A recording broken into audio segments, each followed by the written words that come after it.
ಬೆಲೆ. ಮೂರು ಸಂಗತಿಗಳನ್ನ ನಾವು ಅರ್ಥೈಸಿಕೋಬೇಕು. ಒಂದು ಹುಟ್ಟು, ಇನ್ನೊಂದು ಸಾವು. ಈ ಹುಟ್ಟು ಮತ್ತು ಸಾವಿನ ಮಧ್ಯದ ಬದುಕು. ನಾವೆಲ್ಲರೂ ಈ ಭೂಮಿಯ ಮೇಲೆ ತಾಯಿಯ ಗರ್ಭದಿಂದ ಈ ಭೂಮಿಗೆ ಬಂದ್ವಿ. ಈ ಹುಟ್ಟೇನಿದೆ, ಈ ಹುಟ್ಟು ನಮ್ಮಿಚ್ಛೆಯಂತೆ ನಡೆದಿಲ್ಲ. ನಾವ್ಯಾರು ಇಂಥವ್ರ ಹೊಟ್ಟಿಯೊಳಗ ಹುಟ್ಟಬೇಕಂತ ಗೂಗಲ್ನಾಗ ಅಪ್ಲಿಕೇಶನ್ ಹಾಕಿಬಿಟ್ಟಿವಿ, ಅಥವಾ ಇವ್ರ ಹೊಟ್ಟಿಯೊಳಗ ಹುಟ್ಟಬೇಕು, ಗಂಡಾಗಿ ಹುಟ್ಟಬೇಕು, ಹೆಣ್ಣಾಗಿ ಹುಟ್ಟಬೇಕು, ಇವ್ರ ಮನ್ಯಾಗ ಹುಟ್ಟಬೇಕು ಅಂತ ಗೂಗಲ್ ಅಪ್ಲಿಕೇಶನ್ ಇಲ್ಲ. ಯಾವುದೋ ಒಂದು ಶಕ್ತಿ ನಮಗೆ ಇಲ್ಲಿ ಕಳಿಸಿದೆ. ಅಂದ್ರೆ ಹುಟ್ಟು, ನನ್ನ ಹುಟ್ಟು ನನ್ನಿಚ್ಛೆಯಂತೆ ನಡೆಯುವುದಿಲ್ಲ. ಸಾವಿದೆಯಲ್ಲ ಸಾವು, ಸಾವಾದ್ರೂ ನಮ್ಮಿಚ್ಛೆಯಂತೆ ನಡೀತೈತೆ. ಸಾವು ಸಹಿತ ಕರೆಯದೆ ಬರುವ ಅತಿಥಿ ಅದು.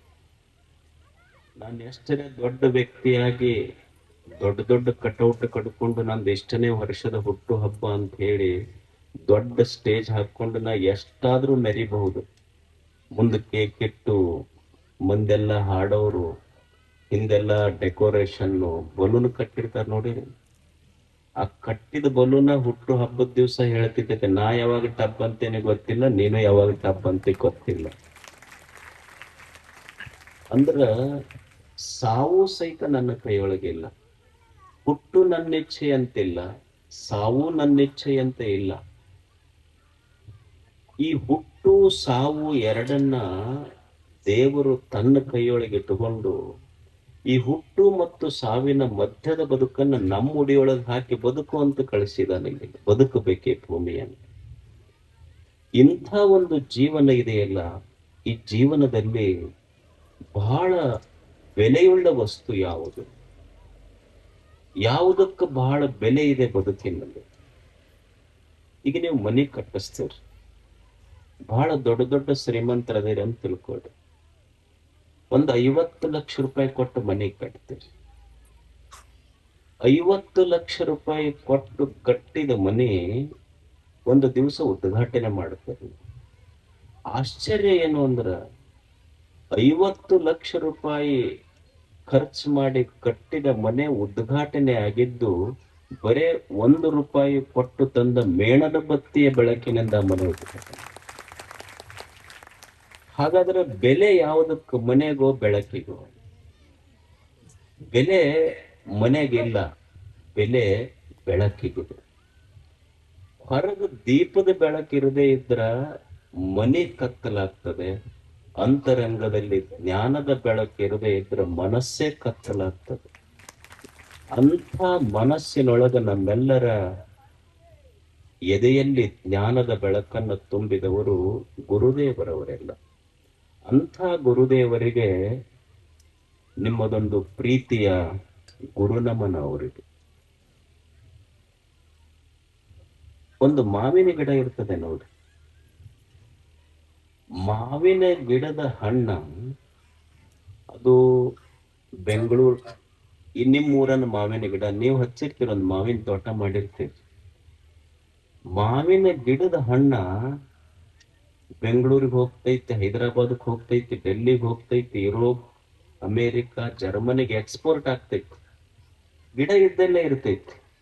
ನನ್ನ ಗಿಡದ ಹಣ್ಣ ಅಮೇರಿಕಕ್ಕೆ ಹೋದು, ಯುರೋಪಿಗೆ ಹೋತು, ಡೆಲ್ಲಿಗೆ ಹೋತು, ನಾ ಇದ್ದಲ್ಲೇ ಅದೇನಂತ ಎಂದೂ ಗಿಡ ಮುಖ ಬಾಡಿಸ್ಕೊಂಡು ಕುಂತಿಲ್ಲ, ಸಂತೋಷ ಪಟ್ಟೈತ. ಹಂಗ ಈ ಭೂಮಿಯ ಮೇಲೆ ತನ್ನ ಕೈಯೊಳಗೆ ಗುರು ತಾನು ಕಲಿಸಿದ ಸ್ಥಳದೊಳಗೆ ಇದ್ರು ಸಹಿತ ತನ್ನ ಶಿಷ್ಯರು ಬೆಳೆದದ್ದನ್ನು ನೋಡಿ ಸಂತೋಷ ಪಡುವ ಹುಡುಗ ಇದ್ರೆ ಅದು ಗುರುಗಳಾಗಿರುತ್ತೆ. ನೀವು ಎಲ್ಲೆಲ್ಲೋ ದೂರ ದೂರ ಹೋಗಿದ್ದು ಕೇಳಿ ಅವರಷ್ಟು ಸಂತೋಷ ಪಡುತ್ತಾರೆ. ತಾಯಿ, ತಂದೆ, ಗುರುಗಳು ಸಂತೋಷ ಪಡುವಂತ ಹೃದಯಗಳವೆಲ್ಲ. ಅವರೆಲ್ಲ ಕಲಿಸಿದಾರೆ ನಿಮಗೆಲ್ಲ, ನಮಗೆಲ್ಲ ಕಲಿಸಿದಾರೆ.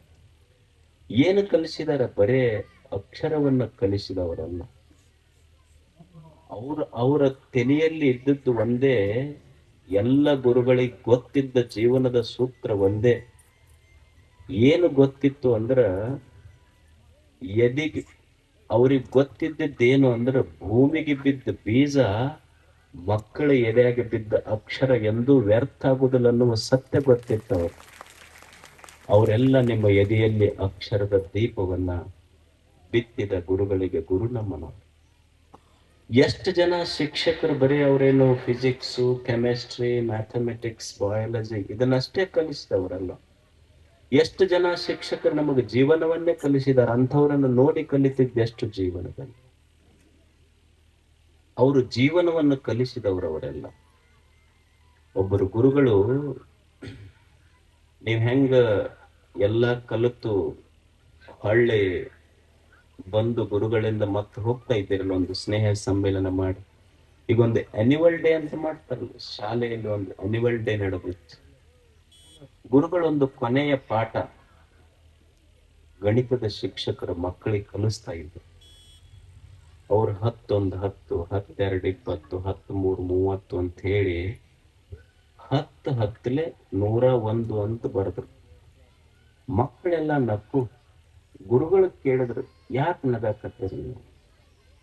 ಅಲ್ಲ ಸರ್, ಇರೋದು 10 10 100, 10 10 101 ಬರೆದಿರಲ್ಲ ನೀವು, ಅದಕ್ಕೆ ನಗಿ ಬರಕತ್ತೈತಿ. ಗುರುಗಳು ಹೇಳಿದ್ರಂತ, ನಾನ್ ನಿಮಗ್ ಗಣಿತ ಕಲ್ಸಕತ್ತಿಲ್ಲ, ಜೀವನ ಕಲ್ಸಕತ್ತೇನೆ. ಏನಂದ್ರ 10 100 ಅನ್ನೋದು ನನಗೂ ಗೊತ್ತೈತಿ. 10 10 100 ಬರೆದು 100 ಸರಿಗೆ ಬರ್ದೇನೆ, 100 ಸರಿ ಕಾಣ್ಲಿಲ್ಲ. ಒಂದು ತಪ್ಪು ಬರ್ದಿದ್ದ ನಿಮಗೆ ಹೆಂಗ್ ಕಣ್ಣಿಗೆ ಕಾಣ್ತೈತಲ್ಲ, ನಾಳೆ ನೀವು ಶಾಲೆ ಬಿಟ್ಟು ಹೋದ ಮೇಲೆ ಸಮಾಜದೊಳಗೆ ನೀವು 100 ಒಳ್ಳೆಯದನ್ನು ಮಾಡ್ರಿ, ಒಂದು ತಪ್ಪು ಮಾಡಿದ್ರು ಸಹಿತ ಸಮಾಜ ತಪ್ಪನ್ನೇ ಗುರುತಿಸೈತೆ ಹೊರತು ಒಳ್ಳೆಯದನ್ನು ಗುರುತಿಸಿ. ಇದನ್ನೆಲ್ಲ ಕಲಿಸಿದವರು ಗುರುಗಳು. ಅಂಥ ಗುರುಗಳಿಗೆ ಇದೊಂದು ಗುರು ನಮನ. ಮನುಷ್ಯ ಜೀವನದ ತುಂಬಾ ಕಲಿಬೇಕಷ್ಟೆ. ವಿದ್ಯಾರ್ಥಿ ಎಲ್ಲಿಯವರೆಗೆ ಅಂದ್ರೆ ಶಾಲೆಯಲ್ಲಿದ್ದಾಗ ಅಷ್ಟೇ ವಿದ್ಯಾರ್ಥಿ ಅಲ್ಲ, ಎದೆಯೊಳಗ ದೇಹದೊಳಗ ಉಸಿರು ಇರುವವರೆಗೂ ನಾವೆಲ್ಲ ವಿದ್ಯಾರ್ಥಿಗಳು. ಮನುಷ್ಯ ಶಿಕ್ಷಣ ಅನ್ನುವುದನ್ನ 4 ಗೋಡೆಗಳ ಮಧ್ಯದೊಳಗೆ ಏನ್ ಕಲಿತೀವಿ ಅದು ಸಂಕುಚಿತ ಅರ್ಥದಲ್ಲಿ ಶಿಕ್ಷಣ. 4 ಗೋಡೆಗಳ ಮಧ್ಯೆ ಬಿಟ್ಟು ಹೊರಗೆ ಬರ್ತೀವಲ್ಲ, ಜೀವನ ಇದೊಂದು ದೊಡ್ಡ ಪಾಠಶಾಲೆ. ಜೀವನ ಬಹಳ ಕಲಿಸ್ತೈತಿ. ಭೂಮಿ ಮೇಲೆ ಡೊನೇಷನ್ ಇಲ್ಲಾರದ ಶಾಲೆ ಯಾವ್ದಾದ್ರು ಇದ್ರೆ ಅದು ಜೀವನವೇ ಒಂದು ಡೊನೇಷನ್ ಇಲ್ಲಾರದ ಶಾಲೆ. It is no donation. Donation ಇಲ್ಲದ ಪಾಠಶಾಲೆ ಜೀವನ ಇದು. ನಮಗ ಕಲಿಯುವ ಮನಸ್ಸಿತ್ತು ಅಂದ್ರ ಈ ವಿಶ್ವವೇ ಗುರುವಾಗಿ ನಿಲ್ತರು. ಜೀವನದಿಂದ ಅಷ್ಟು ಕಲಿತಾನ ಮನುಷ್ಯ. ಇದಕ್ಕೇನು ಡೊನೇಷನ್ ಕೊಡ್ಬೇಕು? ಶಾಲೆಗಾದ್ರೆ ಡೊನೇಷನ್ ಕೊಡ್ಬೇಕು ನಾವು. ಆದ್ರೆ ಜೀವನ ಏನೈತಲ್ಲ, ಇದು ಡೊನೇಷನ್ ಇಲ್ಲದ ಶಾಲೆ. ಯಾವುದೋ ಒಂದು ಶಾಲೆಯಲ್ಲಿ ಗುರುಗಳು ಮಕ್ಕಳಿಗೆ ಕಲಿಸ್ತಿದ್ರಂತ. ಅವ್ರು ಏನ್ ಕಲಿಸ್ತಿದ್ರು ಅಂದ್ರ, ತಾಜ್ ಮಹಲ್ ಈಜ್ ಇನ್ ಹುಬ್ಳಿ ಅಂತ ಹೇಳ್ತಿದ್ರಂತ. ತಾಜ್ ಮಹಲ್ ಹುಬ್ಬಳ್ಳಿ ಒಳಗೈತಿ, ಹುಬ್ಬಳ್ಳಿ ಒಳಗೈತೆ ಅಂತ ಬರೆದು ಕಳಿಸಿದ್ರು. ಅವ್ರ ಅಪ್ಪಗೆ ಸಿಟ್ಟು ಬಂದು ಸೀದಾ ಶಾಲೆ ಗುರುಗಳಿಗೆ ಬಂದು ಕ್ಲಾಸ್ ಟೀಚರ್ ಕೈತ, ಅಲ್ಲ ತಾಜ್ ಮಹಲ್ ಎಲ್ಲೈತೆ ಅಂತ ಗೊತ್ತಿಲ್ಲ, ತಾಜ್ ಮಹಲ್ ಹುಬ್ಬಳ್ಳಿಯಾಗೈತೆ ಅಂತ ಹೇಳಿ ಕೆಲ್ಸಕತ್ತೇರಿ. ಅವ್ರ ಗುರುಗಳಿಗೆ ಸಿಟ್ಟು ಬಂತು. 6 ತಿಂಗಳಾತ ಹೇಳಕತ್ತು, ಶಾಲಿ ಫೀಸ್ ಕಟ್ ಅಂತಂದು. ಇವತ್ತು ಬಂದಿನೇನು ಫೀಸ್ ಕಟ್ಟ ಮಟ್ಟ ಹುಬ್ಬಳ್ಳಿಯಾಗ ಇರ್ತೈತಿ, ಫೀಸ್ ಕಟ್ಟಿಂದ ಆದ್ರಕ್ ಹೋಗುತ್ತಿದ್ದು ಅಂತ ಹೇಳಿದ್ರು. ನೀ ಶಾಲಿ ಫೀಸ್ ಕಟ್ಟಿಂದ ಆದ್ರಕ್ ಹೋಗುತ್ತೆ. ಜೀವನ ಡೊನೇಷನ್ ಇಲ್ಲದ ಪಾಠಶಾಲೆ ಬಹಳ ಕಲಿಸ್ತೈತಿ ಜೀವನ. ಶಾಲೆಯಲ್ಲಿ ಎಷ್ಟು ಕಲ್ತೀವಲ್ಲ, ಜೀವನ ಇದೊಂದು ಮುಕ್ತ ವಿಶ್ವವಿದ್ಯಾಲಯ. ಬಹಳ ಕಲಿಬೇಕಾಗ್ತದೆ ಜೀವನ. ಕಲಿಯುವ ಮನಸ್ಸು ಬೇಕಾಗ್ತದಷ್ಟೆ. ಕೆಲವಂ ಬಲ್ಲವರಿಂದ ಕಲಿತು, ಕೆಲವಂ ಶಾಸ್ತ್ರಗಳಿಂದ ಕೇಳಿತು, ಕೆಲವಂ ಮಾಳ್ಪವರಿಂದ ಕಂಡು, ಕೆಲವಂ ಸುಜ್ಞಾನದಿಂದ ನೋಡಿತು, ಕೆಲವಂ ಸಜ್ಜನ ಸಂಘದಿಂದರಿ ಎಲ್ ಸರ್ವಜ್ಞನಪ್ಪಂದ. ಹರಹರ ಶ್ರೀ ಚನ್ನ ಸೋಮೇಶ್. ಎಷ್ಟು ಕಲಿತನ ಮನುಷ್ಯ. ಕೆಲವಂ ಬಲ್ಲವರಿಂದ ಕಲಿತು, ಕೆಲವು ತಿಳಿದವರಿಂದ ತಿಳ್ಕೋಬೇಕು. ಬಲ್ಲವರಂದ್ರೆ ಯಾರು? ಬಲ್ಲವರಂದ್ರೆ ನಾವೇನವರು ಹಣಿ ಮೇಲೆ ಲೇಬಲ್ ಹಾಕೊಂಡು ಬಂದಿರ್ತಾರೆ, ಇವ್ರಿಗೆ ಬಲ್ಲವರನ್ನ ಗೊತ್ತಂತ. ನಮಗೆ ಯಾರು ಬಲ್ಲವರು? ನಮಗ್ ಬಲ್ಲವ್ರು ಯಾರು ಅಂದ್ರ, ನಮಗ ಹಡದ ತಂದೆ ತಾಯಿನ ನಮಗ್ ಬಲ್ಲವರು, ತಿಳಿದವ್ರು. ಮೊದಲ ಪಾಠ, ಜೀವನದ ಪಾಠ ಕಲಿಸಿದವ್ರು ಯಾರು? ನಮ್ಮ ತಂದೆ ತಾಯಿ. ನಮ್ಮಪ್ಪ ಅವ ಏನ್ ಸಾಲಿ ಕಲ್ತಿಲ್ಲ, ಹಳ್ಳಿ ರೈತ ಇರ್ಬೋದವ. ಒಕ್ಕಲ್ತನ ಮಾಡೋ ಮನುಷ್ಯ ಇರಬಹುದು, ಆದ್ರೆ ಅವನಿಗೆ ಜೀವನದ ಸತ್ಯ ಗೊತ್ತಿರ್ತೈತಿ. ಈಗ ಮಗ ಕಟ್ಟಿ ಕುಂತು ಮಾತು ಹೇಳ್ತಿದ್ದ, ಹುಡುಗರು ಕೂಡ ಹಲಾಟೆ ಹೊಡ್ಕೊಂಡು ಕುಂತಿದ್ರಂದ್ರ ಅಪ್ಪ ಮಗನಿಗೆ ಹೇಳೋ ಮಾತೇನು ಅಂದ್ರೆ ಅವೇನ್ ಸಾಲಿ ಓದಿಲ್ಲ. ಹಳ್ಳಿ ಮನುಷ್ಯ, ಒಕ್ಕಲ್ತನ ಮಾಡೋ ಮನುಷ್ಯ ಮಗನಿಗೆ ಏನ್ ಹೇಳ್ತಾನ ನೋಡು, ತಮ್ಮ ಕಟ್ಟಿ ಮೇಲೆ ಹಿಂಗ ಕಾಳ ಹರಟೆ ಹೊಡ್ಕೊಂತ ಕುಂದರ್ಬೇಡ. ಮಂದಿ ಏನ್ ಮಂದಿ ಕೂಡ ಕುಂತಿ, ಮಂದಿಗೆ ನಂಬಿ ಕೆಟ್ಟವ್ರದಾರ, ಹೊಲಕ್ ಹೋಗು, ಮಣ್ಣಿಗೆ ನಂಬಿ ಕೆಟ್ಟವ್ರು ಯಾರು ಇಲ್ಲ ಅಂತ ಅಪ್ಪ ಹೇಳುದಿಲ್ಲ ಅಂದ್ರೆ. ಹಳ್ಳಿಯ ರೈತ ಅವ ಏನೂ ಸಾಲಿ ಕಲ್ತಿಲ್ಲ, ಆದ್ರ ಮಗನಿಗೆ ಜೀವನದ ಸತ್ಯ ಕಲಿಸ್ತಾನೆ. ಕೆಲವಂ ಬಲ್ಲವರಿಂದ ಕಲ್ತು ಕೆಲವಂ ಶಾಸ್ತ್ರಗಳೆಂ ಕೇಳುತ್ತ. ದೊಡ್ಡವರು ತಿಳಿಸ್ಲಿಲ್ಲೇನು, ದೊಡ್ಡವರು ಶರಣರು ಸಂತರು ಏನು ತಿಳಿಸಿದ್ರು, ಬದುಕಿನ ಬಗ್ಗೆ ಎಷ್ಟು ಸುಂದರವಾದದ್ದನ್ನು ಕಲಿಸಿದ್ರು ಅವರು. ಬಸವಣ್ಣವರು ಇದನ್ನು ಕಲಿಸಿದ್ರು. ಏನು ಕಲಿಸಿದ್ರು? ಪೂಜೆ ಅಂದ್ರೆ ಏನು? ನಾವೇನ್ ತಿಳ್ಕೊಂಡಿವಿ, ದಿವಸ ಹೋಗ್ಬೇಕು, ಗುಡಿಗೆ ಹೋಗ್ಬೇಕು, 4 ಕಾಯಿ ಹೊಡಿಬೇಕು, ಬಾಳೆಹಣ್ಣು ನೈವೇದ್ಯ ಹಿಡಿಬೇಕು, ಹಣ್ಣು ತಿಂದು ಚಿಪ್ಪ ಸೊಪ್ಪಿ ಗುಡಿಯಾಗ ಒಗದು ಬರೋದು ಅಷ್ಟೇ ಕೆಲಸ. ಅವ್ರು ಕಲಿಸಿದ ಪಾಠ ಎಂಥದ್ದು ಅಂದ್ರ,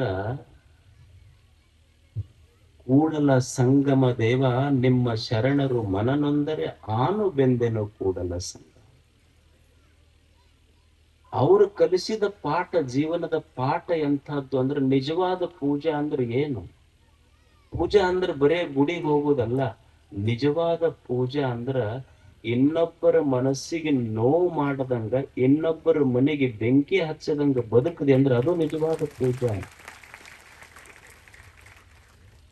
ಇನ್ನೊಬ್ಬರ ಮನಸ್ಸಿಗೆ ದುಃಖ ಕೊಡಬೇಡ, ಹಂಗ ಬದುಕು, ಇದು ಪೂಜಾ. ಕಲಿಯುವ ಮನಸ್ಸಿದ್ರೆ ಎಲ್ಲರೂ ಕಲಿಸ್ತಾರ. ಕೆಲವಂ ಬಲ್ಲವರಿಂದ ಕಲ್ತು ಕೆಲವಂ ಶಾಸ್ತ್ರಗಳನ್ನು ಕೇಳು. ಇನ್ನೊಬ್ಬರಿಗೆ ಶರಣರು ಕಲಿಸಿದ್ದು ದುಃಖ ಕೊಡದಂಗ ಬದುಕು. ಒಂದು ಗಿಡ ಇತ್ತು, ಒಂದು ದಾರಿಗೊಂದು ಮಾವಿನ ಗಿಡ ಇತ್ತು. ಬ್ಯಾಸಗಿ ದಿವಸ ಚಲೋ ಹಣ್ಣು ಬಿಟ್ಟಿತ್ತು, ಸಿಹಿಯಾದ ಹಣ್ಣಿತ್ತು. ಒಬ್ಬ ಮನುಷ್ಯ ನೋಡಿ ಬಾಯಾಗ ನೀರು ಬಂತು, ಒಂದು ಕಲ್ ತೊಗೊಂಡು ಗಿಡಕ್ಕೆ ಹೊಡೆದ. ಆ ಗಿಡ 2 ಚಲೋ ಹಣ್ಣು ಕೊಟ್ಟಿತ್ತು. ಮನುಷ್ಯ ತಿಂದ ಸಾಕಾಗ್ಲಿಲ್ಲ, ಮತ್ತೊಂದು ಕಲ್ ತಗೊಂಡು ಹೋಗದ, ಮತ್ತೆರಡು ಹಣ್ಣು ಕೊಟ್ಟಿತ್ತು. ಮತ್ತೆ ತಿಂದ, ಮತ್ತೊಂದು ಕಲ್ ತಗೊಂಡು 2 ಕಲ್ಲು ಒಗದ, ಆ ಗಿಡ 2 ಹಣ್ಣು ಕೊಟ್ಟಿತ್ತು. ಗಿಡದ ಹತ್ತಿರಕ್ಕೆ ಹೋಗಿ ಮನುಷ್ಯ ಕೇಳ್ತಾನಲ್ಲ, ನಮ್ಮ ಮಂದಿ ಅದಾರಲ್ಲ ಮನುಷ್ಯರೊಳಗೆ ಹಿಂಗ ಕಣ್ಣು ಬಿಟ್ಟರೆ ಕಣ್ಣ ಕಿತ್ತಾರ, ನಿನಗೆ ಎಷ್ಟು ಸಲ ಕಲ್ ತೊಗೊಂಡು ಹೋಗಿದ್ರು ಮನಸ್ಸಿಗೆ ನೋವು ಆಗ್ಲಿಲ್ಲ? ಎಷ್ಟು ಸಲ ಕಲ್ ತೊಗೊಂಡು ಹೋಗದಿನಲ್ಲಿ ನಿನಗ, ಮತ್ತು ನೋವು ಆಗ್ಲಿಲ್ಲ ಏನು? ಗಿಡ ಹೇಳ್ತಿಲ್ಲ, ನನಗೇನು ನೋವು ಆಗಿಲ್ಲ. ಅವ್ ಮನುಷ್ಯ ಕೇಳಿದ್ರೆ, ಇಷ್ಟು ಸಲ ಕಲ್ಲು ಹೋಗಿದ್ದೀನಿ ಆದ್ರೆ ನಿನಗೆ ಯಾಕೆ ನೋವು ಆಗ್ಲಿಲ್ಲ? ಇಲ್ಲ, ನಮ್ಮವ್ವ ಹೇಳ್ಯಾಳ ನನಗ. ಏನ್ ಹೇಳ್ಯಾಳಂದ್ರ, ಮಗ, ಊರಾಗ ನೀ ಸ್ವಲ್ಪ ಬೆಳೆದ ಎತ್ತರ ಆದಿ ಅಂದ್ರ ಕಲ್ಲು ಹೋಗ್ಯವ್ರು ಬಾಳ ನನಗೂರ. ಏನ್ ಹೇಳ್ಯಾಳಂದ್ರ, ಊರಾಗ ಸ್ವಲ್ಪ ಬೆಳೆದ ಎತ್ತರ ಕಂಡಿ ಅಂದ್ರ ಕಲ್ಲು ಹೋಗ್ಯವ್ರು ಬಾಳ. ನಿನ್ನ ಜೀವನ ಸಾರ್ಥಕ ಆಗಬೇಕಾಗಿದ್ರೆ ಯಾರ ನಿನ್ನ ಕಲ್ಲು ಹೋಗಿಲಿ, ಕಲ್ಲು ಹೋಗದವ್ರು ಉಡ್ಯಾಗ 2 ಚಲೋ ಹಣ್ಣು ಹಾಕಿ ಕಳಿಸು, ನಿನ್ನ ಜೀವನ ಸಾರ್ಥಕ ಆಗ್ತಿತ್ತಂತ. ತಾಯಿ ಕಲಿಸಿದ ಪಾಠ ಇದು, ನಿಸರ್ಗ ಕಲಿಸಿದ ಪಾಠ. ಅಂದ್ರೆ ನಿಸರ್ಗವೇ ಒಂದು ಧರ್ಮ. ಕೆಲವಂ ಬಲ್ಲವರಿಂದ ಕಲ್ತು ಕೆಲವಂ ಶಾಸ್ತ್ರಗಳೆನ್ ಕೇಳು, ಕೆಲವಂ ಆಳ್ಪವರಿಂದ ಕಂಡ. ಕೆಲವು ದೊಡ್ಡವ್ರು ಏನು ಮಾಡ್ಯಾರ ಅದನ್ನ ನೋಡಿ ಮಾಡುವುದು. ಯಾರ ತಪ್ಪು ಮಾಡ್ಯಾರ? ಈಗ ಮಹಾಭಾರತಕ್ಕೆ ನೋಡಿವಿಲ್ಲ, ಕೇಳಿವಿಲ್ಲ. ಮಹಾಭಾರತ ನೋಡಿ ಏನು ಕಲಿಯುವುದು ಅಂದ್ರ, ಆಡದ್ರ ಎಲ್ಲ ಕಳ್ಕೊಬೇಕಾಗತ್ತಂತ ಕಲಿಯುವುದಷ್ಟ. ಕಲ್ತಾರೆ ಕಲಿಯುವುದೇನು ಕಲಿಯುವುದು? ಅವ್ರು ನೀವರ ಇನ್ನೂ ರೊಕ್ಕ ಹಚ್ಚಿ ಆಡ್ತೀರ, ಅವ್ರು ಏನೇನ್ ಹಚ್ಚಿ ಆಡ್ಯಾರ ಅನ್ನೋದು ನಿಮಗ್ ಗೊತ್ತೈತೆ. ಆಡಿದ್ರ ಎಲ್ಲಾ ಕಳ್ಕೊಬೇಕಂತ ಕಲಿಬೇಕಾಗ್ತದೆ. ಕುಡಿದ್ರ ಎಲ್ಲಾ ಕಲ್ಕೊಂತೀವಂತ ಯಾರು? ಈಗ ಒಬ್ಬ ಗಟಾರದಾಗ ಬಿದ್ದಿರ್ತಾನ, ಬಿದ್ದವನ್ ನೋಡಿ ಕಲಿಬೇಕು. ಏನಂದ್ರೆ ನಾವು ಒಂದ್ ದಿವ್ಸ ಅದನ್ನ ತಗೊಂಡ್ರಿ ಬೀಳ್ತೀವಂತ ಕಲಿಯುವುದಷ್ಟೆ. ಎಲ್ಲಾನು ಕಲಿಸ್ತೈತೆ ಪಾಠ ನಿಸರ್ಗ ನಮಗೆ. ಕಲಿಯುವುದು ಬಹಳ. ಸಣ್ಣ ಮಕ್ಕಳು ಬಹಳ ಜಲ್ದಿ ತಿಳ್ಕೊಂತಾವ, ದೊಡ್ಡರು ತಿಳ್ಕೋದಿಲ್ಲ. ಸಣ್ಣ ಮಕ್ಕಳು ಬಹಳ ಜಲ್ದಿ ಕಲಿತಾವ. ಈಗ ನೀವು ಒಂದ್ ಟೇಬಲ್ ಇರ್ತೈತಿ, ಒಂದ್ ಟೇಬಲ್ ಮೇಲೆ ಹಾಲು ತಂದಿಡ್ರಿ, ಮತ್ ಒಂದ್ ಲೋಟದಾಗ ಹಾಲು ಇಟ್ಟು ಒಂದ್ ಲೋಟದಾಗ ಅಲ್ಕೋ ಹಾಲು ಇಡ್ರಿ. ಇಟ್ಟು ಒಂದು ಕುರ್ಚಿ ಹಾಕಿ ಒಬ್ಬನ ಕೂಡಿಸ್ರಿ. ಅವನ ಕೈಯಲ್ಲಿ ಆಲ್ಕೋಹಾಲ್ ಅಂದ್ರೆ ಗೊತ್ತಾಗುತ್ತಿಲ್ಲ ನಿಮಗೆ. ಬಹಳ ಸೂಕ್ಷ್ಮ ಮಂದಿ ಅದೇನು ಕುಡಿತಾರಲ್ಲ ಅದಕ್ಕೆ ಆಲ್ಕೋಹಾಲ್ ಅಂತ. ಅಂದ್ರೆ ಒಂದು ಟೇಬಲ್ ಇಟ್ಟು ಹಾಲ್ ಇಡ್ರಿ, ಒಂದು ಲೋಟದಾಗ ಆಲ್ಕೋಹಾಲ್ ಇಟ್ಟು ಒಬ್ಬನ ಕೂಡಿಸ್ರಿ. ಅವನ ಕೈ ಹಾಲಿನ ಕಡೆ ಹೋದ್ರ ಅವ್ರ ಮನಿ ದೇವರ ಆಣೆ ಆಲ್ಕೋಹಾಲಿನ ಕಡೆನ ಹೋಗ್ತೈತಿ. ಮತ್ ಅವನ್ ನೆಬ್ಬಸ್ರಿ ನೀವು. ಮತ್ತ ಒಂದು ಲೋಟದಾಗ ಹಾಲ, ಒಂದು ಲೋಟದಾಗ ಆಲ್ಕೋಹಾಲ್ ಇಟ್ಟು ಅವ್ರ ಮಗನ ಕೂಡಿಸ್ರಿ. ಮಗುವಿನ ಕೈ ಆಲ್ಕೋಹಾಲಿನ ಕಡೆ ಹೋಗುದಿಲ್ಲ, ಹಾಲಿನ ಕಡೆನೆ ಹೋಗ್ತೈತಿ. ಅದಕ್ಕ ಅವ್ರ ಅಪ್ಪಗೆ ಹೇಳ್ತೈತಿ, ಅಪ್ಪ ನಿನಗ ಹಾಲ್ ಯಾವುದು ಆಲ್ಕೋಹಾಲ್ ಯಾವುದು ನಿನಗ್ ಗೊತ್ತಿಲ್ಲ, ನನಗ್ ಗೊತ್ತೈತಿ. ನಾ ಹಾಲು ಕುಡ್ಕೊಂತಿದ್ದಕ್ಕ ತಾಯಿ ತೊಡಿ ಮೇಲೆ ಮುಕ್ಕೊಂತೀನಿ, ನೀ ಆಲ್ಕೋಹಾಲ್ ಕುಡ್ದಿದ್ದಕ್ಕ ನಾಯಿ ತೊಡಿ ಮೇಲೆ ಮುಕ್ಕೊಂಡು ಬರ್ತಿದ್ವಿ. ಸ್ವಾಮಿ, ಯಾರು ಮಾಡಿ ಜೀವನ ಕೆಡಿಸ್ಕೊಂಡಾರ ಅಂಥವ್ರದ್ದು ನೋಡಿ ಕಲಿಬೇಕಲ್ಲ ಮನುಷ್ಯ. ಕೆಲವೊಮ್ಮೆ ಮಾಳ್ಪವರಿಂದ ಕಂಡು ಕೆಲವೊಮ್ಮೆ ಸುಜ್ಞಾನದಿಂದ ನೋಡುತ್ತೆ. ನಮ್ಮ ವಿವೇಕದ ಕಣ್ಣಿಗೂ ಗೊತ್ತಾಗಬೇಕಲ್ಲ ಮನುಷ್ಯ ಏನು ಮಾಡಬೇಕು ಏನು ಮಾಡಬಾರದಲ್ಲ. ಕೆಲವೊಮ್ಮೆ ಸಜ್ಜನ ಸಂಗದೆಂದರಿಯಲಿ, ಕೆಲವರು ಒಳ್ಳೆಯವರ ಸ್ನೇಹ, ಒಳ್ಳೆಯವರ ಸಹವಾಸದಿಂದ ಕಲಿತಾನ ಮನುಷ್ಯ. ಈಗ ಹಾವಿರ್ತೈತಿ, ಹಾವು ನೀವು ನೋಡ್ರಿ, ಒಳ್ಳೆಯವರ ಸಹವಾಸ ಮನುಷ್ಯನಿಗೆ ಎಷ್ಟು ದೊಡ್ಡ ಮಟ್ಟಕ್ಕೆ ತಗೊಂಡು ಹೋಗ್ತೈತಿ ಅಂದ್ರ, ಹಾವ ನಿಮ್ ಮನ್ಯಾಗ ಬಂತಂತ ತಿಳ್ಕೊಡ್ರಿ, ಬಡಿಗೆ ತಗೊಂಡು ಹೊಡಿತೀರಿ ನೀವೆಲ್ಲ, ಹೌದಲ್ಲ? ಅದ ಹಾವು ಅಕಸ್ಮಾತ್ ಹೋಗಿ ಒಂದು ನಿಮ್ಮ ಗುಡಿ ಲಿಂಗದ ಮೇಲೆ ಕುಂತು ಅಂದ್ರೆ ಕೈ ಮುಗಿದು ಬರ್ತೈತಿ. ಅಂದ್ರ ಅದು ಹಾವು ಲಿಂಗದ ಸಹವಾಸ ಮಾಡಿದ್ದಕ್ಕೆ ಕೈ ಮುಗಿಸ್ಕೊಂತ. ಈಗ ಒಂದು ಬಿದಿರು ಇರ್ತೈತಿ, ಬಿದಿರು ಕಟ್ಟಿಗೆ ಯಾವ್ಯಾವನ ಕೈಯಾಗ ಸಿಕ್ತು ಅಂದ್ರ ಸುಟ್ಕೊಂಡು ಬೂದಿ ಆಗ್ತೈತಿ. ಅದೇ ಕೊಳಲು ಮಾಡೋವನ ಕೈಯಾಗ ಸಿಕ್ತು ಅಂದ್ರೆ ಕೃಷ್ಣನ ಕೈ ಸೇರ್ತೈತಿ. ಯಾರ ಸಂಘ ಮಾಡ್ತೀವಿ ಅನ್ನೋದ್ರ ಮೇಲೆ ಜೀವನ ದೊಡ್ಡದಾಗ್ತದೆ. ಅದಕ್ಕೆ ಮನುಷ್ಯ ಜೀವನದಲ್ಲಿ ಕಲಿಯುವುದೊಂದು ನಿಸರ್ಗ ದೊಡ್ಡ ಪಾಠಶಾಲೆ. ಜೀವನದ ಮೇಲೆ ಒಮ್ಮೆ ಕಷ್ಟ, ಒಮ್ಮೆ ಸುಖ, ಒಮ್ಮೆ ಸೋಲು, ಒಮ್ಮೆ ಗೆಲುವು, ಒಮ್ಮೆ ಶ್ರೀಮಂತಿಕೆ, ಒಮ್ಮೆ ಬಡತನ, ಒಮ್ಮೆ ಮೆಚ್ಚುಗೆಯ ಮಾತುಗಳು ಬರ್ತಾವ, ಒಮ್ಮೆ ಚುಚ್ಚು ಮಾತುಗಳು ಬರ್ತಾವ. ಇವೆಲ್ಲದರ ಮಧ್ಯದೊಳಗೆ ನಾವೊಂದು ಜೀವನ ಹೇಗೆ ಕಟ್ಕೋಬೇಕು ಅಂತ ಕಟ್ಟಿಕೊಳ್ಳುವ ಕಲೆ ಇಲ್ಲ ಅಷ್ಟೆ. ಬದುಕನ್ನ ಕಟ್ಟಿಕೊಳ್ಳಬೇಕಲ್ಲ. ಈಗ ಒಮ್ಮೆ ಜೀವನದಲ್ಲಿ ಸೋಲಾಗ್ತದೆ, ಒಮ್ಮೆ ಕಷ್ಟ ಬರ್ತದೆ, ಒಮ್ಮೆ ಅಪಮಾನ ಬರ್ತದೆ, ಒಮ್ಮೆ ನಿಂದೆಯ ಮಾತುಗಳು ಬರ್ತವೆ. ಇವೆಲ್ಲವನ್ನ ತಡ್ಕೊಂಡು ಇದರ ಮಧ್ಯದೊಳಗೆ ನಾ ಹೆಂಗ ಬದುಕ ಕಟ್ಕೋಬೇಕು ಅನ್ನೋದು ಕಲಿಯುವುದು ಜೀವನ.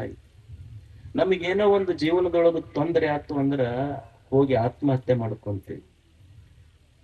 ಜೀವನದೊಳಗೆ ಸ್ವಲ್ಪ ಹೆಚ್ಚು ಕಡಿಮೆ ಆಗೋದಲ್ಲ, ಕಲಿಬೇಕಲ್ಲ ಮನುಷ್ಯ. ಈಗ ನೀವೊಂದು ಕಾರ್ ತಗೊಂತೀರಿ, ಹೊಸ ಕಾರ್ ತಗೊಂಡು ಬರುವಾಗ ಒಂದೇನೋ ಆಕ್ಸಿಡೆಂಟ್ ಆಗಿ ಕಾರಿಗೆ ಸ್ಕ್ರಾಚ್ ಬೀಳ್ತೈತಿ. ಕಾರಿಗೆ ಸ್ಕ್ರಾಚ್ ಬಿದ್ದೈತಿ ಅಂತ ಅದನ್ನ ಗ್ಯಾರೇಜ್ ಒಯ್ದು ರಿಪೇರಿ ಮಾಡ್ತಿರೋ ಅಥವಾ ಒಂದ್ JCB ತಗೊಂಡು ತೆಗೆದು ಮಣ್ಣು ಹಾಕಿ ಮುಚ್ತಿರೋ. ಅದು ಹಂಗಿದು ಜೀವನ ಅನ್ನೋದು ಏನೈತಲ್ಲ, ಇದೊಂದು ಹೊಸ ಕಾರ್ ಇದ್ದಂಗ ಸಣ್ಣ ಪುಟ್ಟ ಆಕ್ಸಿಡೆಂಟ್ ಆಗ್ತಿರ್ತಾವ, ಸ್ಕ್ರಾಚ್ ಬೀಳ್ತಿರ್ತಾವ. ಇದನ್ನ ಒಯ್ದು ಹಗ್ಗ ಹಾಕಬಾರದು. ಮತ್ತ ದೊಡ್ಡವರು ಗುರುಗಳು ಅಂಥವರ ಮಾತುಗಳ ಗ್ಯಾರೇಜ್ ಒಯ್ದು ರಿಪೇರಿ ಮಾಡಿಸ್ಕೊಂಡು ಬದುಕ್ತಿರ್ಬೇಕು. ಹೊಸ ಬದುಕನ್ನ ಕಟ್ಕೊಂಡು ಹೋಗುದು. ಕಷ್ಟಗಳು ಬರ್ತಾವ ಜೀವನದಲ್ಲಿ, ಕಷ್ಟಗಳು ಬರುವುದಿಲ್ಲ. ಇಲ್ಲ, ಜೀವನದಲ್ಲಿ ಕಷ್ಟ ಬರ್ತೈತಿ. ಮನುಷ್ಯ ಕಷ್ಟಗಳನ್ನ ಎದುರಿಸಿ ಬದುಕುವುದನ್ನ ಕಲಿಬೇಕು. Risk is the only guarantee of life. ಜೀವನದಲ್ಲಿ ಕಷ್ಟ ಯಾರಿಗೆ ಬರುವುದಿಲ್ಲ ಹೇಳ್ರಿ? ನಾವೇನಂತೀವಿ, ನಮ್ಗೆ ಒಟ್ಟ ಕಷ್ಟ ಬರಬಾರ್ದು ನೋಡ್ರಿ ಅಂತೀವಿ. ನಮ್ಮೆಲ್ಲರದ್ದು ಹೇಳಿ ನಾವು ದೇವ್ರಿಗೆ ಹೋಗಿ ಏನ್ ಬೇಡ್ಕೊಂತೀವಿ ಹೇಳ್ರಿ? ಕಷ್ಟ ಬರಬಾರ್ದು ನಮಗ್ರಿ. ಯಾರು ಹೋಗಿ ಕಷ್ಟ ಕೊಡು ಅಂತ ಬೇಡ್ಕೊಂಡಿವೆ ನಾವು ದೇವರಿಗೆ? ನಾವು ಬೇಡ್ಕೊಳ್ಳೋದೇನಂದ್ರೆ ಕಷ್ಟ ಕೊಡಬೇಡಪ್ಪ ನಮಗ ದೇವ್ರೆ. 2 ಬಿಟ್ಟು 4 ಕಾಯಿ ಓಡಿಸ್ತೀನಿ, ನಮ್ಮ ಮನೆ ಮಗ್ಗಲ್ದವ್ರಿಗೆ ನಂದು ಪೂರೈ ಕೊಡೋವರಿಗೆ ನನಗ್ ಮಾತ್ರ ಬರೋದು ಬೇಡ.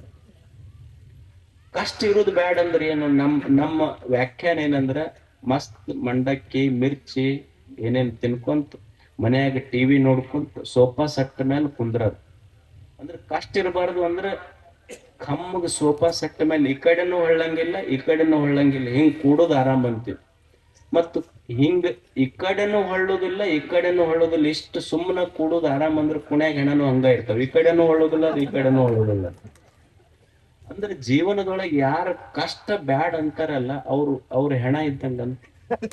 ಯಾರ ಜೀವನದಲ್ಲಿ ಕಷ್ಟಗಳು ಬಂದವ ಅವರು ಜೀವಂತದರಂತದ್ದು ಜೀವಂತಿಕೆಯ ಲಕ್ಷಣವ ಅಷ್ಟೆ.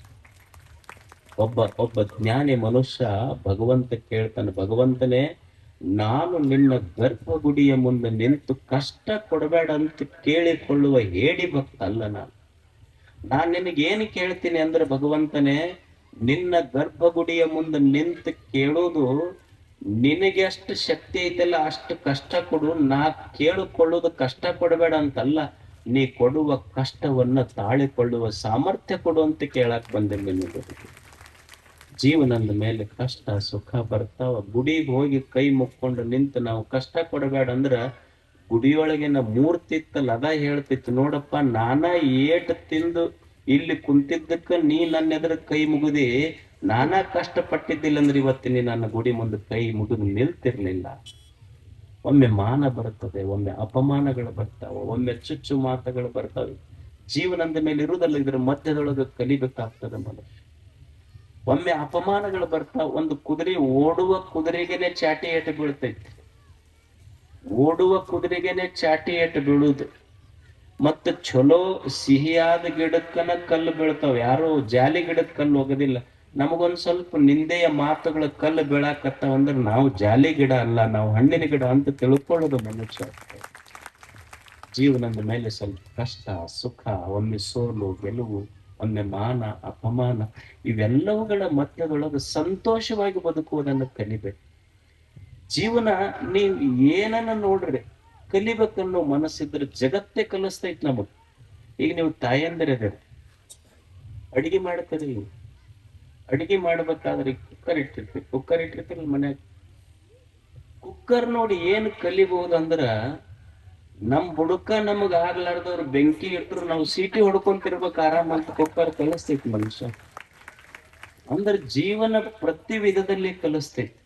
ಅದಕ್ಕೆ ಜೀವನದ ತುಂಬ ಏನಾದ್ರೂ ಇದ್ದರೆ ಕಲಿಯುವುದು, ಒಳ್ಳೆಯದನ್ನ ಕಲಿಯುವುದು. ಅಂಥ ಒಳ್ಳೆಯದನ್ನ ಕಲಿಸಿದ ಗುರುಗಳಿಗೆ ಶಿಕ್ಷಕರಿಗೆ ನೀವೊಂದು ಗುರುವಂದನ ಮಾಡಿರಿ. ಮತ್ತೆ ಎಲ್ಲದಕ್ಕಿಂತ ನಮಗೆ ಸಂತೋಷ ಆಗಿದ್ದೇನೆಂದ್ರೆ ನಿಮ್ಮೂರು ಶಾಲೆ ನೋಡಿ ಬಹಳ ಖುಷಿ ಆಗ್ತಿದೆ. ಒಳ್ಳೆ ಸುಂದರವಾದ ಬಿಲ್ಡಿಂಗ್, ಸರ್ಕಾರಿ ಶಾಲೆನೇ ಅನಿಸೋದಿಲ್ಲ, ಅಷ್ಟು ಚಲೋ ಶಾಲೆಯನ್ನ ನೀವು ಕಟ್ಟಿದ್ದೀರಿ. ಮತ್ತಿಷ್ಟೆಲ್ಲ ಹಿರಿಯರು ಯುವಕರು, ಇಂಥ ಒಳ್ಳೆಯ ಕೆಲಸಗಳು ಊರಲ್ಲಿ ನಡೀತಿರ್ಬೇಕು. ಒಂದು ಊರಿನ ನಿಜವಾದ ವೈಭವ, ಒಂದು ಹಳ್ಳಿಯ ನಿಜವಾದ ವೈಭವ, ಆ ಊರಾಗ ಬಹಳ ದೊಡ್ಡ ಶ್ರೀಮಂತರದಾರಂದ್ರೆ ಆ ಊರಿನ ವೈಭವ ಅಲ್ಲ, ಅಲ್ಲಿ ಬಹಳ ದೊಡ್ಡ ದೊಡ್ಡ ಜಮೀನ್ದಾರದಾರಂದ್ರೂ ಆ ಊರಿನ ವೈಭವ ಅಲ್ಲ. ಒಂದು ಊರಿನ ನಿಜವಾದ ವೈಭವ ಯಾವುದು ಅಂದ್ರ, ಯಾವ ಊರಲ್ಲಿ ಅಲ್ಲಿಯ ಹಿರಿಯರು ಯುವಕರು ಊರಿನ ಹಿತಕ್ಕಾಗಿ ಪಕ್ಷ ಮರೆತು ಜಾತಿ ಮರೆತು ಊರಿನ ಹಿತಕ್ಕೆ ಹೆಗಲು ಕೊಟ್ಟು ದುಡಿತಾರಲ್ಲ, ಅದು ಆ ಊರಿನ ನಿಜವಾದ ವೈಭವ. ಅಂಥ ಒಂದು ವೈಭವ ಈ ಗುರುಶಾಂತೇಶನ ಈ ಪುಣ್ಯ ತಾಣದಲ್ಲಿ ಕಾಣ್ಲಿಕ್ಕೆ ನೋಡ್ಲಿಕ್ಕೆ ಸಂತೋಷ ಅನಿಸ್ತದೆ. ನಿಮಗ್ ನೋಡ್ರಿ, ಇಷ್ಟು 2 ಗಂಟೆಗೆ ಯಾರು ಕೂಡ್ತಾರ ಜನ, ನೀವೆಲ್ಲ ಎಷ್ಟು ಸಂತೋಷ ಸಮಾಧಾನದಿಂದ ಕುಳಿತೇವೆ. ಒಂದೊಂದು ದೇವ್ರ ಗುಡಿಯಾಗ ಒಂದು ಸ್ವಲ್ಪ ಅಮಾಸಿಗೆ ಎಣ್ಣೆ ಕಡಿಮೆ ಆದ್ರೆ ಬಂದು ಕಾಡ್ತಾವ ದೇವ್ರುಗಳು. ನೀವಿಷ್ಟು 2 ಗಂಟೆ ಆದ್ರೂ ಪಾಪ ನಿಮಗೆ ಏನು ಹಾಕ್ಯಾರೋ ಇಲ್ಲೋ ಗೊತ್ತಿಲ್ಲ, ಇಷ್ಟ ಸಮಾಧಾನದಿಂದ ಕುಳಿತಿರಲ್ಲ. ನಿಮ್ಮ ಮುಖ ನೋಡಿಬಿಟ್ರೆ ಮತ್ತೆ ಯಾವ ದೇವರ ದರ್ಶನ ಬೇಡ. ಇದು ನಿಜವಾದ ದೇವರುಗಳು. ಮತ್ತ ನಿಮಗಿಷ್ಟು ಹೊಗಳ್ಕೊಂತಿರ್ಬೇಕಂದ್ರೆ ಕೂಡ್ತಿರ್ತದೆ. ಹಂಗೇನಿಲ್ಲ, ಇಷ್ಟು ಬಿಸಿಲೊಳಗೂ ಸಹಿತ ಊರಿನ ಈ ಕಾರ್ಯಕ್ರಮಕ್ಕೆ ನೀವೆಲ್ಲ ಸಾಕ್ಷಿಯಾಗಿದ್ದೀರಲ್ಲ, ಇದು ಬಹಳ ದೊಡ್ಡದು.